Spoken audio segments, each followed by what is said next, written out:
Hello and welcome. You're tuned into Market Fatafat on ET Now. I'm Shrishti Sharma and with me is Cheryl D'Souza. And viewers, this is the show where we highlight all the counters that are buzzing either on the back of the news flow or on the back of the technical. So let's get started. But before that, let's have a quick look at what the markets are up to. So Cheryl, after buy now, sell now that we have meeting today, a mild recovery in the bank Nifty and Nifty 50 is also holding comfortably above that 21,900 mark. Absolutely. In fact, very good afternoon to you, Shrishti. And like you mentioned, we're meeting after buy now, sell now right now. And if you look at the markets, they are also at the similar levels that they were at 11 a.m. So yes, you have the Nifty that is holding above the 21,900 mark. However, 0.3% uptick coming in for the Nifty, while Nifty Bank underperforming the benchmarks right now, trading flat with a negative bias. Let's take a look at the sectoral indices and let's see if the construct has changed over there. No, it's pretty much similar to where it was at 11 a.m. You have the FMCG index, which is trading flat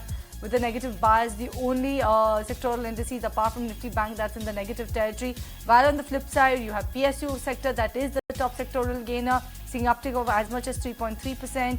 Oil and gas space, energy space, pharma sector, all of them holding on to their morning gains. So that's the way how the markets are looking like. A flat move coming on the benchmark front, but Nifty Bank taking it a bit easy. Alright, but with this, viewers, let's move on and let's kickstart highlighting all the buzzers for today. And before that, let me welcome on board Ashesha on the research side. As well on the technical front, we are being joined by Dhwani Patel, founder of Finversify. Very good afternoon to both of you. Let me kickstart the first stock that's in focus and zooming in trade is Tata Motors, an all-time high level coming in for this particular counter on the back of strong set in Q3 FY24, where across the board, across the segments, we have seen great performance by Tata Motors, and especially the surprise came in from their Gale division with an EBIT margin of 8.8% versus our expectation of 7.4%, and the company continues to maintain its cash flow guidance as well as debt reduction plans.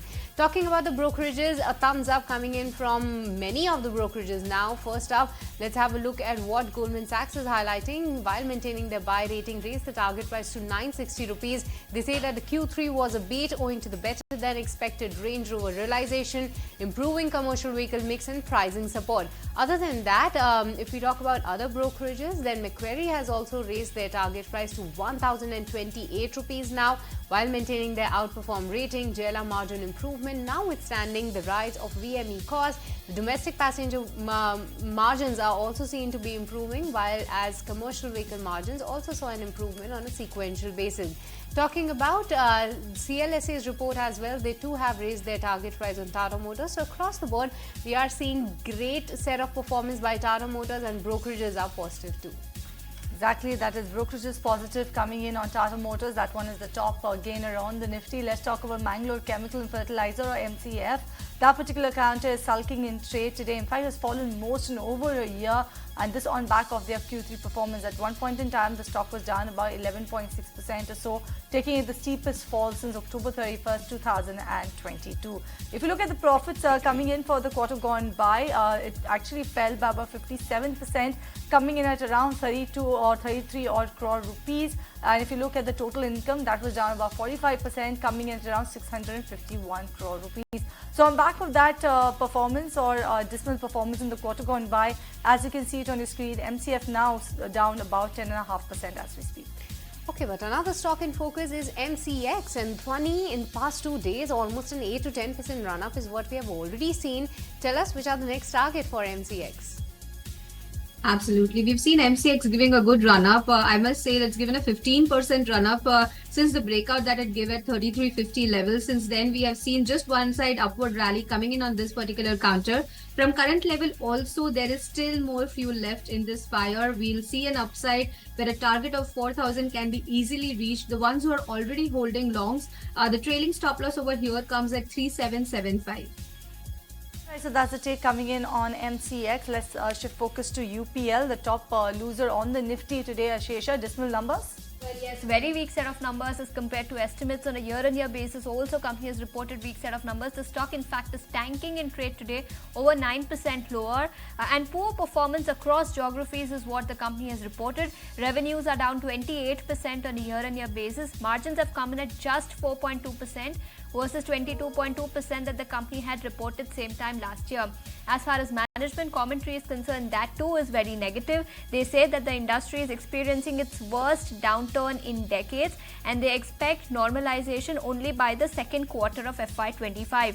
Brokerages have also downgraded the stock. For instance, Nuvama has downgraded the stock to reduce from their earlier buy rating. They've also gone ahead and cut their target price to 486 from their earlier target price of 718. They say that the risk reward is pretty unfavorable at the moment. The stock, on the back of weak set of numbers and downgrade from brokerages, is tanking in trade today, 9.1% lower in trade as we speak. Alright, shifting focus to Gale then, and Dhwani, no stopping for the PSU basket, and especially the oil and gas space is seeing no stopping there. What are the next targets that you are spotting out for Gale then? So in case of Gale, it's time to book in profits at this particular point in time, because on an intraday chart, we are seeing over here a divergence of price action along with the volumes, the RSI, and also the directional moving index. So for Gale, the halt is coming in picture. 185 as per derivative data is also suggesting that a good amount of calls open interest is built up at this particular level. So it's time to book in profits in this counter now. Right, well, another stock which is tanking in trade today, that is Aurobindo Pharma, on the back of a negative news flow where US FDA has issued 9 observations to one of its key injectable facility named Eugia Unit 3, which was earlier Unit 4 for Aurobindo Pharma. Very crucial unit for Aurobindo Pharma. Why so? Because it caters to the US market, and in the overall US revenue, it used to contribute around 8 to 10% in their overall financials for the US markets. Other than that, in the whole EPS contribution, 10% contribution used to come in from this particular facility itself. So very crucial facility where observations have been issued, and going ahead, the company has also announced that for now, on a temporary basis, they have halted the production from this particular facility. They will take remedial actions in order to get away with these issues as soon as possible. When Macquarie has come out with a note where they maintain their outperform rating with a target price of 1300 rupees, they do say that Eugia 3 inspection ends with 9 observations, is the biggest injectable plant in Aurobindo network with 17 production lines. The plant has been inspected 6 times by the US FDA, but till date has not witnessed any adverse regulatory outcome in the past inspection. US FDA initially has the last observation was done back in November 19, and it did receive a form 483 with 14 observations, but but a lot's to be seen that this time when 483 is being issued, what kind of an observations are being issued, as well as going ahead, what is the next step taken by Aurobindo Pharma, and when soon that facility gets a clearance from US FDA. But for now, a negative news flow, and that's why the stock is down about 4% in trade as of now. Alright, let's move on. Let's talk about Satin Credit Care, and that particular counter was trading higher on back of its earnings. If you look at the stock now is trading higher by about 6.8% or so. If you look at the consolidated net profit, it actually surged nearly twofold to about 113 crore rupees on a year-on-year basis, while the consolidated revenue from operations were higher by about 43%. Also, we spoke to the management who sounded pretty confident of the way forward. So on back of all of these factors, you can see the stock is trading higher by 6.9% as we speak. Alright, but with this, viewers, it's time to slip into a very short break. Don't go anywhere. We'll be right back with more buzzers to highlight.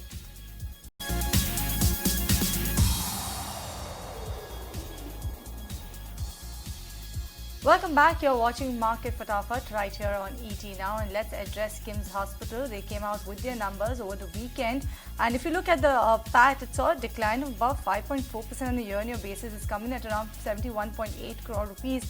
While if you look at the revenue, it saw an uptick of about 7.8%, coming in at around 606 crore rupees. So let's actually get the management on board to understand what exactly transpired in the quarter gone by and why such a move coming in the PAT and the revenue and as well as the margins. We have Dr. Bhaskar Rao of KIMS Hospitals joining us today. A very good afternoon, Doctor. Thank you so much for joining us on ET Now. And like I mentioned, if you look at your PAT on a year-on-year basis, it's seen a decline while the revenues have actually seen a good jump of about 7.8% or so. If you could help us understand what exactly transpired in the quarter gone by and what's your outlook going ahead?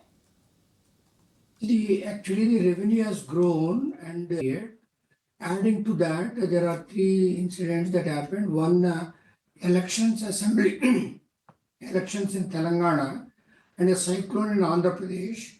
And we were shifting Paradise to Begumpet of Sunshine Hospitals. That's why these three factors has come down apart from the festival seasonal variations. The third important thing is some of the things which were not under the work in progress in Begumpet, we have been done this depreciation benefit. That's why the PAT has come down. Otherwise, everything is fine. All right, very good afternoon, Mr. Rao. This is Shrishti also joining in. Doctor, what's the outlook on the margins as well? Because there too we have seen a bit of a decline. We understand the factors that you just highlighted, but going ahead in Q4 as well as in FY25, can we expect some more improvement and can we expect you getting back near to that 30% mark? And how are the margins flaring for your Sunshine and Kingsway Hospital as well? If you can give us some highlight there. Yeah, Kingsway is doing very well, and as we expected that we have been touched this quarter itself 17% EBITDA. Moving forward in the next 2, 3, 4 quarters, we can able to see a good jump of 25 to 30% of EBITDA margins. And apart from moving forward, as we see in the January itself, there is a good track, and this is a one time as we expected in the Q3. It is not an unusual expectation; it is a usual expectation. Moving forward, we will be able to come back with the normal what we have been emphasized. It will be able to achieve the figures in the next 2, 3 quarters. There are again one-time investments has been done in women and child in Secunderabad and all.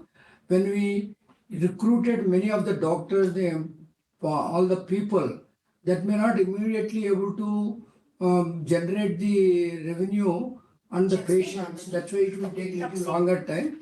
So over a period of next 1 or 2 quarters, that will be able to resolve and able to improve. Even moving forward, we are keep on adding more and more women and child units and oncology units in the near future, in the next 4 quarters, in Andhra units and other expansion units.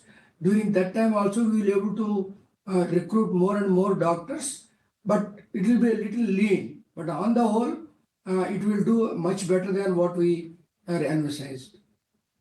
Taking the point forward then, Doctor, let's talk about what's the progress coming in your Nasik as well as your Bangalore hospitals, and also if you could tell us about the focus areas when it comes to the region-wise coming in for KIMS Hospital. Are you focusing on southern and western states, or have you now planned to move away from those markets and actually diversify some more?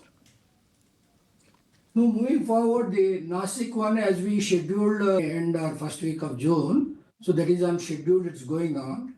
As we expected, the Thane Bombay facility also we are going to move next last quarter of the FY25. Similarly, the Bangalore is also, they are all in the same whatever is the timelines that we are given past. We are up to that timelines and we are in a position to finish. And then we are also trying to recruit the doctors and other things. And I don't have any hesitation to say that as soon as we started, it will do very well, because we have been done working in the last couple of years in all these areas to find out the gaps and then to find out the good consultants, and the recruitments are already started. So it will definitely do very well. Great to hear about your expansion plans, but talking about the ARPOB number, what is the expectation going ahead as well, since in the next 1 year you will have 2 to 3 new facilities coming on board. So for FY25, can there be a temporary hit on the ARPOB number? What's your expectation, or the occupancy inch up will compensate for the same? We are expecting when we are able to start this women and child and oncology in the few existing brownfield facilities. And as we started, these expansions are going may touch in the first quarter of 26, because when we started in the third or fourth quarter of the 25. And now the ARPOBs will keep increasing. We are adding a specialized specialities, and also we need to do a little bit of a price hike. The price hike may able to compensate up to 3 to 5% of the ARPOBs will improve, and the rest will be able to improve by adding the more volume. Definitely, we are foreseeing a good ARPOB improvement in the coming years, year on year. We leave it there. Dr. Rao, thank you so much for joining us on ET Now to talk about what transpired in the quarter gone by for KIMS Hospital, as well as where do you see expansion levels, as well as your outlook going ahead. Thank you so much for joining us on ET Now. Well, that was the management of KIMS Hospital talking of the earnings that transpired, what transpired in the quarter gone by and the way forward. But let's move on and let's put the spotlight then on the insurance space. And like 100% cashless treatment for health insurance, insurance companies are now planning 100% cashless repair in motor insurance as well. My colleague Anurag is here to tell us more on that. And Anurag, what are you picking up with this regard from your sources? After recent launch of cashless everywhere in health insurance segment, now general insurance industry is preparing for cashless everywhere in motor insurance segment. As per our sources, general insurance companies are planning to launch cashless everywhere in motor insurance segment also, because in recent time loss ratios in own damage segment has increased for general insurance company, and that is a cause per the plan of insurance companies. There will be a standard repairing rates packages will be there, so which will be commonly shared by the all insurance companies, and through this insurance companies are aiming to reduce the overcharging, or we can say frauds or wrong claims in motor insurance segment. So that plan is in preparation, and insurance companies are planning to launch this because we have seen that motor insurance segment is also second highest segment in general insurance industry with a 32% market share in FY23. Motor insurance business was more than 80,000 crores. So it's a very big segment for general insurance companies, and recently we have seen the own damage losses have gone up for general insurance companies. So to mitigate the losses, companies are planning for cashless everywhere in motor segment. That will be beneficial for policyholders also, because they will be able to get their vehicle repaired across all the garages, and there will be a standard repairing rates among the garages also. Well, thank you so much, Anurag, for getting us that exclusive detail. So, motorless insurance, cashless, to get cashless soon for all the insurers. But with this, viewers, before we wrap this edition of Market Fatafat, ET Now and ET Now Swadesh Online, with Helping Indians Rise with India, have partnered with Sundram Mutual to launch Nivesh Day. That's a groundbreaking campaign to help viewers build their personal finance portfolios through regular and disciplined investing. Nivesh Day is being celebrated on the 5th of every month. So join ET Now Swadesh and Sundram Mutual to learn how you can build your financial future with a SIP in mutual funds. Alright, and with that, we are out of time on this edition of Market Fatafat. It's a goodbye from Shrishti, myself, and the team that put the show together. Thank you so much for watching.